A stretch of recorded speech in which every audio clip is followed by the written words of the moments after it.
Bu tarafa gelirken silah yapın. Hocam evet. Göbeğin ortaya çıkmış Şükrü. Tişörtün böyleymiş de şeyi var.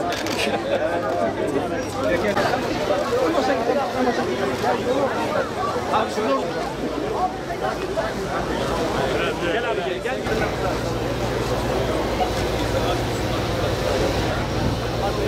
Biraz daha hızlı arkadaşlar. Biraz daha diyelim.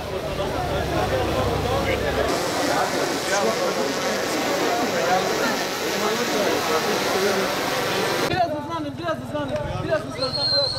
Biraz hızlan. Dayı Allah Allah. Mesafeyi kapat.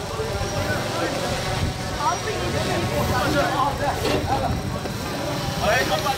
Kameraya gel oraya. Dayı benden al. Bana diyor mu?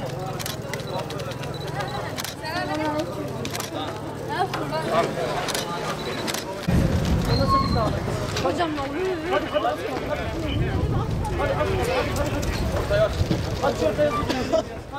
Bugün Diyarbakır'da sevgili gençlerimizle, öğrencilerimizle ve her yaştan genç kalanlarla birlikte tüm Türkiye'de Avrupa Hareketlilik Haftası kapsamında yapılan ortak bir yürüyüşü gerçekleştirdik. Gördüğünüz gibi çok güzel bir havada, çok coşkulu bir katılımla, çok keyifli bir parkurda bu yürüyüşümüzü tamamladık. Öncelikle amacımız sporun sağlıklı bir yaşam için vazgeçilmez olduğu, her yaşta ama her yaşta sporun, hareketin, özellikle yürüyüş ve bisikletin insan için vazgeçilmez bir aktivite olduğunu bir kez daha paylaşmak. Sağlıklı bir yaşam için hareketin temel şart olduğunu, bugünkü yaşam koşullarında hareketsizliğin en büyük risk olduğunu vurgulamak. Özellikle genç ve çocuk yaştan başlayarak sporu hayatın bir anlamı ve hayatın vazgeçilmez bir parçası olarak yerleştirmek ve benimsetmek. Bu hafta kapsamında yaptığımız bu yürüyüş ortak bir duyarlılığı ve sorumluluğu böylelikle Diyarbakır'da her yaşa ve her kişiye paylaşmak. Bu noktada inanıyorum ki bu çalışmalarımız sağlığın temel koşulu olan her yaşta hareket ve egzersizin gereğini yerleştiren bir bilince katkı sağlayacak.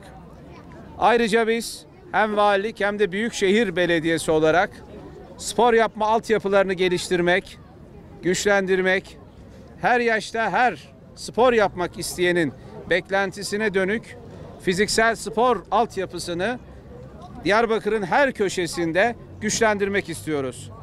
Bunun için özellikle yürüyüş parkurları, Diyarbakır'da hayata geçirdiğimiz bisiklet yolları, kapalı spor salonları, açık alanda spor etkinliklerini yapacak spor alanları, sokak basketbolu dahil her düzeyde sporun yapılabilirliğini artıracak bir seferberlik başlattık. Diyarbakır'daki okul spor kulüpleri sayısında bugün Türkiye'de ve sporcu sayısında ilk 3'teyiz. Önümüzdeki günlerde Büyükşehir Belediyesi Spor Kulübü'nü kurarak bütün olimpik branşlarda yaklaşık 100.000 gencimizi sporla buluşturacağız. Spor kulüplerimizde onlara bugünün gençleri yarının şampiyonları olarak altyapıları sunarak sporla buluşmalarına katkı sağlayacağız. Diyarbakır'da genç ve öğrenci nüfusumuzun yoğunluğu açısından Türkiye'nin çok önemli bir merkezi ve gücüyüz. Bunu spora buluşturarak inşallah Diyarbakır'ımızın gelecekte sportif başarılarını taçlandıracağız. Olun, var olun.